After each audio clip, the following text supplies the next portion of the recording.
व्यक्ती म्हणून नाही तर एकंदरीत संपूर्ण प्रकरण आता ऍडमिट झालं. एक तर सांगू, तुम्ही वडील दिशास्थानचे सतीश सालियन ना, बरोबर ना, त्यांचं ते अपील पूर्ण वाचलं का हो? नाही वाचलं, त्यात माझा काही संबंध नाही आहे. दबाव होता, दबाव कोणावर होता? कोण घरी जायच्या, पेडणेकरताई जायच्या आणि काय त्यांच्याबरोबर जायचे, त्यांचा दबाव. आम्ही कधी त्यांच्या घरी गेलो नाही. दबाव आणावं अशी त्यांची परिस्थिती नव्हती, दुःखात होते. त्यांच्या मनात नसताना नाला हो म्हणावं लागत होतं. आणि त्यावेळेला त्यांना पोलीस यंत्रणा पण मदत करत नव्हती, अन्य डिपार्टमेंट पण, आरोग्य विभाग मदत करत नव्हतं. डॉक्टर बदली जायचे, पोस्टमॉर्टमच्या वेळेला गेले, रुग्णवाहिका बदलली, रेग्युलर नाही.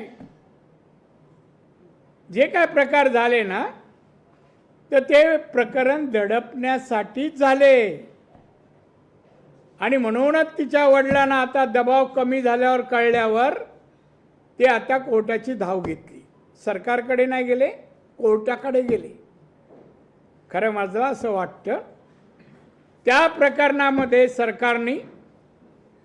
सरकारने सुप्रीम कोर्टाचं एक रुलिंग आहे, जर एखाद्या महिलेवर अत्याचार झाले असतील, खून झाला असेल, तर त्वरित पोलिसांनी FR दाखल करून अरेस्ट करून चौकशी सुरू करावी. हा कायदा होता तेव्हाही, माझ्याकडे कॉपी आणली आहे मी. मग त्याप्रमाणे कारवाई का नाही केली पोलिसांनी?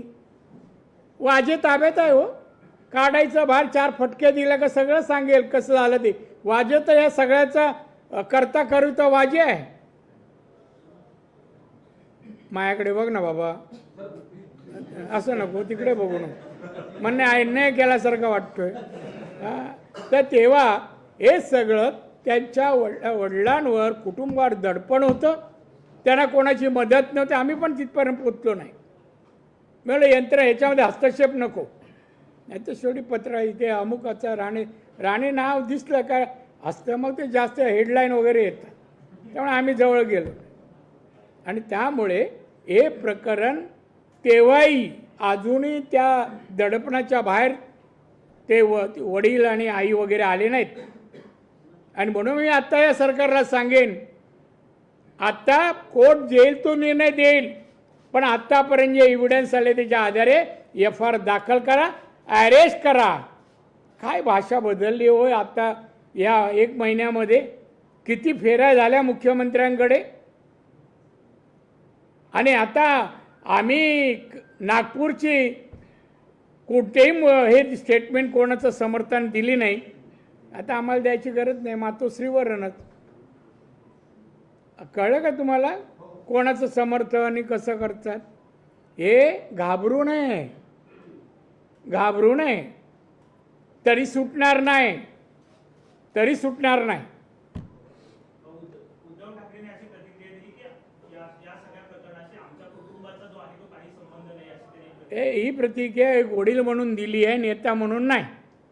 कधी कोण बाप सांगणार माझ्या मुलाचं या अशा कृत्यात संबंध आहे? एवढे घाणेरडं कृत्य आहे ना, कुठल्याही पुरुषाला शोभा देणार नाही. ही मर्दानगी नाही.